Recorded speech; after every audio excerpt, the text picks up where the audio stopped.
우리 속담에 양반은 얼어 죽어도 겹불은 아니 쬐는다라고 하는 그런 말이 있습니다. 쌀이나 보리, 조, 밀 이런 것들을 이렇게 찌우면 껍질이 벗겨지고 알맹이가 나오잖아요. 그러면 그 벗겨진 그 껍질을 보통 겨 이렇게 말합니다. 쌀겨, 보리겨 뭐 이렇게 말하죠. 밀겨 이렇게 말합니다.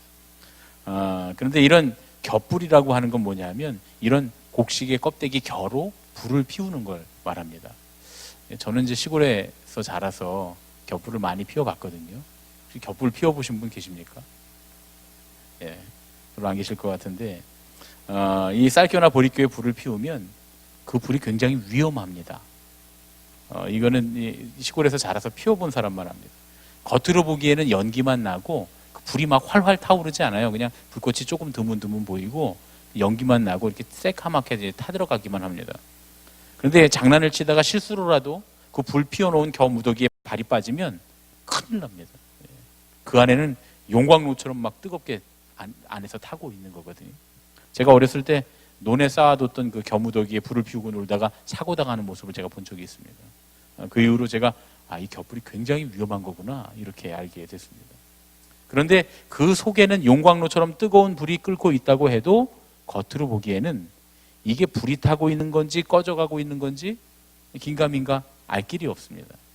불타는 모양새가 아주 초라하기 그지없다 그런 얘기죠. 그 안에는 엄청 뜨거운 것이 있어도 밖에서 보기에는 이게 불 같지가 않다 그런 얘기입니다. 그래서 양반은 얼어 죽어도 겹불은 아니 쬐는다 라고 하는 말에는 양반의 체면이라는 것이 얼마나 중요한지 엄동설안에 얼어 죽을 위기에 처해 있어도 이 겹불과 같은 볼품없는 불은 쬐지 않는다라고 하는 그런 뜻이 이 속담 안에 들어있겠다라고 하는 생각이 들었습니다. 양반이 겹불을 쬐지 않는 이유는 또 하나 있는데요. 그 불이 볼품없기 때문만이 아니라 또 다른 이유도 있습니다. 여러분 예전에 그 쌀이나 보리를 찧어서 나온 겨들을 주로 어디다 쌓아놓습니까? 너무 오래돼서 기억이 안 나십니까?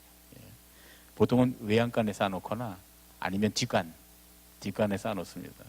그래서 이 가축의 우리에서 나오는 오물들하고 겨를 이렇게 섞어두고 또 뒷간에서는 볼일을 본 뒤에 이 겨로 이렇게 덮어놓습니다. 다 저만 압니까? 이게 저만 아는 건가 보네요. 예. 시골에서는 옛날에 다 그랬어요. 예. 그렇게 해놓으면 그 오물과 겨가 섞여서 발효가 되면서 그렇게 만들어지는 걸 뭐라 그럽니까? 두엄. 예. 거름. 예. 두엄. 그걸 두엄이라고 하는 거거든요. 그래서 한겨울에 두엄을 이렇게 쌓아두면 그 두엄에서 김이 모락모락 납니다. 발효가 되면서 열이 나요. 김이 모락모락 납니다. 그래서 아주 추운 날에도 두엄 옆에 있으면 온기가 느껴져요. 이 두엄이 발효되면서 메탄가스가 발생하기 때문에 이 잘 발효된 두엄에는 불도 잘 붙습니다. 겨울에 두엄을 논이나 밭에 이렇게 뿌리는 일을 할 때 추울 때 그때 두엄을 한 술에 이렇게 거름을 딱 퍼다 놓고서 거기다 이렇게 불을 붙이면 아주 천천히 오랫동안 잘 탑니다. 일하면서 중간중간 몸을 녹일 수 있어요. 그렇게 이제 열일을 다 하고 나면 그 두엄이 이제 다 타면 재가 되잖아요. 그럼 그 재도 또 섞어서 같이 거름으로 뿌립니다. 저만 시골에 살았나 보네요. 여기 아무도 안 계시네요. 예. 저는 이제 어렸을 때 많이 보고 자랐으니까요. 그렇게 합니다. 이제 이렇게 말하면 그 참 지혜로운 거구나, 유용한 거구나 이렇게 다 생각할 수 있는데 두엄에 불을 붙인 겹불에는 치명적인 단점이 있어요. 어떤 단점이 있을까요? 직접 두엄에 이 거름을 주는 일을 밭에다 하지 않아도 겹불만 잠깐 쬐고 가도 몸에서 두엄 냄새가 납니다. 무슨 얘기인지 아시겠죠? 물론 이제 두엄이나 이 거름은 이 발효가 되기 때문에 그 화장실에서 나는 냄새처럼 그렇게 심하지는 않지만 그래도 좋은 냄새는 아닙니다. 불쾌한 냄새죠. 그런데 체면을 중요시하는 양반의 몸에서 이런 두엄 오물 냄새가 난다 그러면 얼마나 자존심 상하는 일입니까? 그러니까 아무리 낡은 의관을 갖추고 있어도 깨끗하게 세탁해서 정갈하게 입는 게 양반의 채통이죠. 그런데 그 깨끗하게 낡기는 했어도 아무리 낡았어도 깨끗하게 세탁한 그 의관에서 갑자기 두엄 냄새가 풀풀 나기 시작하면 그건 양반의 체명상 부끄러운 일이었을 것 같다 하는 생각이 들었습니다. 그래서 겹불이 타는 모양이 하찮아 보였기 때문이든 겹불에서 거름 냄새가 나기 때문이든 어쨌든 양반은 얼어 죽을지언정 겹불은 쬐지 않았다. 않았다는 거예요. 조선시대 양반들에게 체면이 목숨보다 소중했다. 남들이 나를 보는 그 모양, 그 조그만 불 같지도 않은 불을 쬐고 있는 그 뭔가 좀 그 좀스러운 그런 모양을 보여주는 것, 혹은 두업 냄새가 내 몸에서 나는 것, 남들이 내 몸에서 좋지 않은 냄새를 맡는 건 죽는 것보다 싫었다, 그런 얘기죠. 다른 사람들이 나를 어떻게 보는지가 어떻게 목숨보다 중요합니까? 엄동설 안에 얼어 죽을 정도가 되면 겹불을 쬐는 정도가 아니라 걸음 속에라도 들어가야 되는 거죠. 그런데 도대체 그놈의 체면이 뭐라고 목숨과 바꿉니까? 참 안타까운 일이죠. 그런데 더 안타까운 사실은 나조차도, 우리들 여기 앉아있는 우리들조차도 그런 체면 문화에 젖어 살고 있다, 그런 얘기입니다.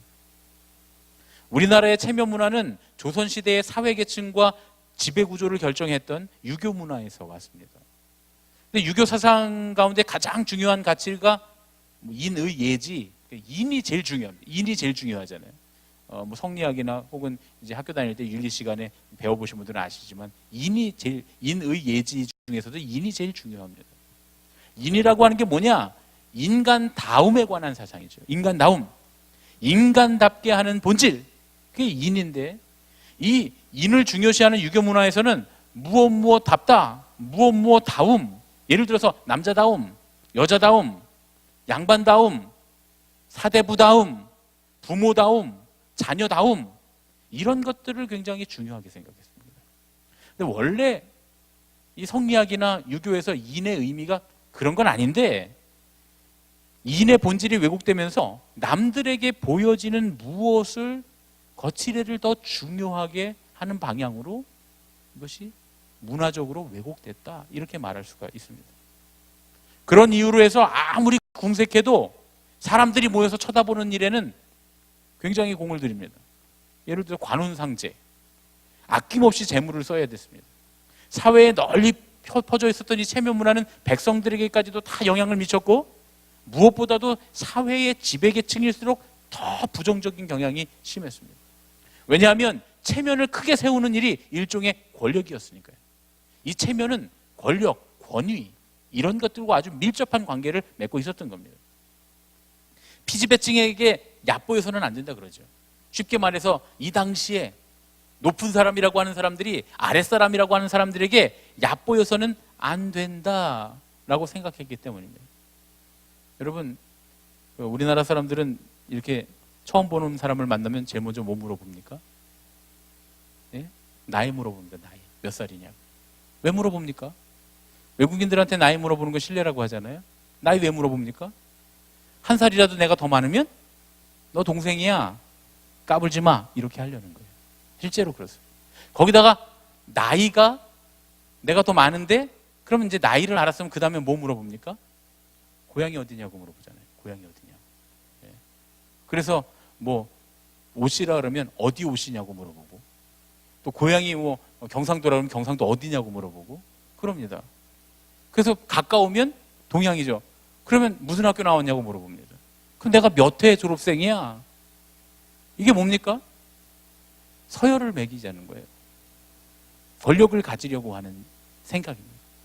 그래서 일반적으로 이런 것에 대해서 그렇게 문화적으로 익숙하지 않은 사람들에게는 굉장히 부담스럽고 뭔가 폭력을 당한 것 같은 그런 느낌이 듭니다. 지나가다가 갑자기 해병대 그 장병이 머리를 이렇게 깎고서 지나가면 수많은 사람들이 물어봅니다. 몇 개야? 그러면 그냥 몇 기입니다 이렇게 합니까? 아니죠. 경례를 크게 붙이면서 큰 소리를 하면서 몇 개입니다 이렇게 하잖아요. 그러면 나는 몇 개야? 그러잖아요. 왜 그럽니까? 이것 때문이죠.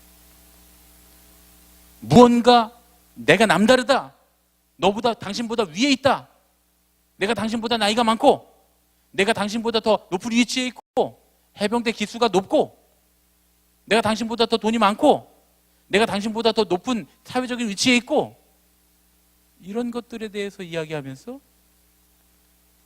지배하려고 하는 권력욕에 사로잡혀 있는 것이다, 이렇게 말할 수 있다, 그런 얘기죠. 시대가 변하고 실속을 중요시하는 세상이 찾아왔지만 우리 조상 때부터 내려오는 이 서열잡기, 체면 문화의 흔적은 지금도 우리 생활에 뿌리 깊게 자리 잡고 있습니다. 여러분, 그 미국 사람들은 직장에 갈 때 양복을 이렇게 잘 차려입고도 운동화 같은 거 신고 간대요. 뭐 자전거도 타고 막 양복을 입고 그렇게 간대요. 그러면 신발은 이제 운동화 같은 거 신고 가서 회사에 도착하면 그제야 사무실에 있었던 구두를 꺼내서 갈아 신고 일을 한답니다. 근데 우리나라 사람들은 어떻습니까? 뭐 우리는 서로 다 알잖아요. 막 하이힐에 막 구두에 막 서울을 횡단해 갖고 회사까지 가갖고는 회사에 도착하면 그때 슬리퍼로 갈아 신습니다. 안 어울리는 슬리퍼로 갈아 신고 일을 합니다. 이게 체면 문화와 밀접한 관련이 있다고 해요.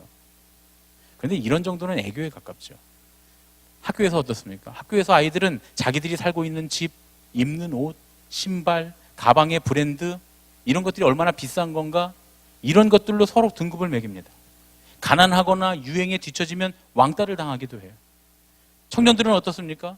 타고 다니는 차가 외제차인지 국산차인지 대형 승용차인지 경차인지에 따라서 서로 마음의 등급을 매깁니다. 제가 예전에 만났던 한 남자 전도사님이 남자는 시계와 차로 자기의 가치를 나타냅니다. 저한테 이렇게 말해서 제가 주여, 저절로 탄식이 나왔어요. 세상에 저 사람이 정말 전도사가 맞나? 관혼상제의 허례허식은 말할 것도 없습니다. 자기 자신은 기억조차 못할, 사실 당사자는 기억조차 못할 100일, 돌잔치 이런 거 가보면 사진 몇 장 화려하게 남기기 위해서 혹은 지인들에게 과시하기 위해서 행사장을 예약하고 이벤트를 벌입니다. 결혼은 어떻습니까? 정말 돈을 쏟아붓습니다. 얼마나 남들에게 보이는 게 중요한지 요즘 결혼식장에는 이른바 하객 아르바이트까지 판을 친다는 거예요. 손님이 많아야 이 사람들이 괜찮은 사람인가 보다 이렇게 생각한다는 거죠. 그 많은 꽃과 장식들, 몇 번을 갈아입는 화려한 드레스, 비행기를 타고 해외의 유수의 관광지를 다녀와야만 결혼식이 끝납니다. 가정을 꾸리면서 돈을 모아서 더 좋은 일을 위해서 가정을 든든하게 세워가야 할 사람들이 가정을 꾸리면서 시작하면서 제일 많은 돈을 씁니다. 장례식도 그렇습니다. 수많은 조화들, 비싼 수의, 관, 그 상조회들이 만들어낸 고가의 장례용품들, 그것들을 땅에 묻기 위해서 혹은 불에 태우기 위해서 그런 것들을 사용합니다. 우리가 이렇듯이 우리 내면에 잠재하고 있는 권력에 대한 욕구, 권위, 이런 것들을 체면이라고 하는 이름으로 지금 우리는 막 표출하고 있는 중입니다. 체면이라는 이름으로 권위를 세우려고 하는 우리 사회의 그늘은 이른바 고소공화국이라고 하는 오명도 만들어냈습니다. 자기의 체면에 상처를 주었다고 생각하면 명예훼손이라고 고소하기가 일쑤입니다. 그렇게 해서라도 상대방에게 내 권위를 세우려고 합니다. 너 한번 좀 혼나봐야 돼 말이죠. 이렇게 한 기사를 보니까 우리나라 형사 사건 중에 고소가 차지하는 비율이 가까운 나라인 일본의 60배 수준이랍니다. 60배. 고소가 일본의 60배가 많다는 거예요. 최근 5년간의 고소사건의 기소율이 18%인데 반해서 불기소율은 전체 사건보다 23%나 높았다는 거예요. 그러니까 불기소율이 123%라는 얘기죠. 다시 말해서 전혀 죄가 되지 않는 사소한 일로도 수많은 사람들이 고소를 하고 있다. 그런 얘기입니다. 우리 사회가 얼마나 권위를 중요하게 생각하고 체면을 중요하게 생각하고 남들에게 보여지는 거, 나의 위치를 중요하게 생각하는가 그런 얘기죠. 권력과 권위에 대한 갈망이 이 땅에 가득 차 있습니다. 예수님께서 지금 저와 여러분 우리들을 보시면 뭐라고 하실까요? 그런데 유대인들도 우리만큼이나 체면을 중요시하는 사람들이었습니다. 이 체면, 권력, 권위에서 측면, 권위라고 하는 이 측면에서만큼은 한국인들이나 유대인들이 우열을 가리기가 어려울 정도로 비슷합니다. 우리가 성경을 통해서 유대인들이 얼마나 체면을 중요시하는지 우리는 성경을 통해서 알 수 있습니다. 심지어 예수님의 수자저였던 베드로도 이방인들과 함께 식사하다가 유대인 형제들이 왔다 하는 소식을 듣고는 그 자리를 피해서 숨어버립니다. 사도 바울이 나중에 이걸로 베드로를 크게 책망합니다.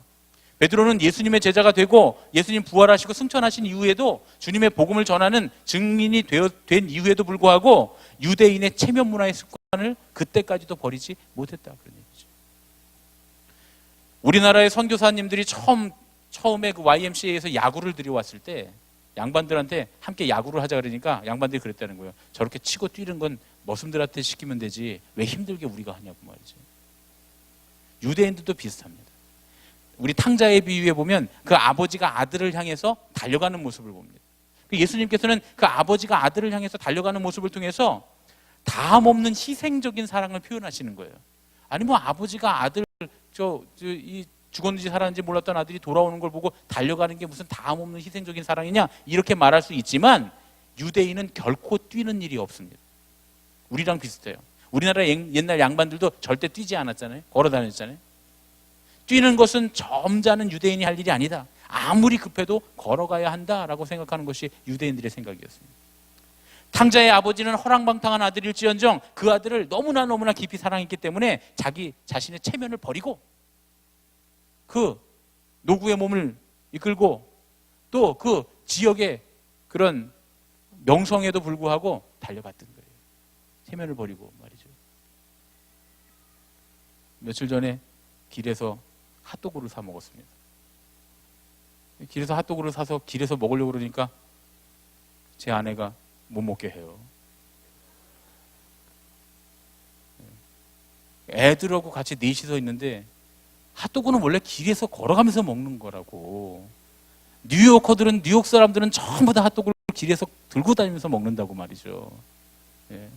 뉴욕에 가본 적도 없는데 지금 하여튼 그러면서 아들하고 그랬습니다. 투덜투덜대면서 엄마는 못 먹게 하냐고. 그러니까 아들이 이제 화가 났어요. 그래서 엄마 왜 핫도그를 길에서 못 먹게 하냐고. 지금 맛있을 때 먹어야 되는데 그랬더니 아내가 그래요. 너랑 친구들이 같이 다닐 땐 먹어. 그러나 아빠의 사회적 지위와 명성을 위해서 아빠랑은 먹지 마. 그렇게 그래서 다 봉지에 다 집어넣었어요. 그래서 봉지에 들고 집에 가 먹었습니다. 발산역 사거리에서 있었던 일입니다.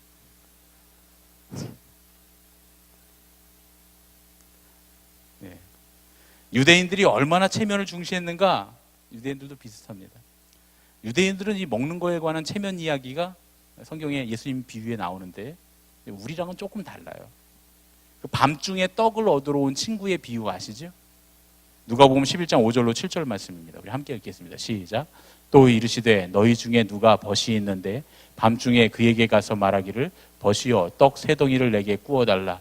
내 벗이 여행 중에 내게 왔으나 내가 먹을 것이 없노라 하면 그가 안에서 대답하여 이르되 나를 괴롭게 하지 말라. 문이 이미 닫혔고 아이들이 나와 함께 침실에 누웠으니 일어나 내게 줄 수가 없노라 하겠느냐.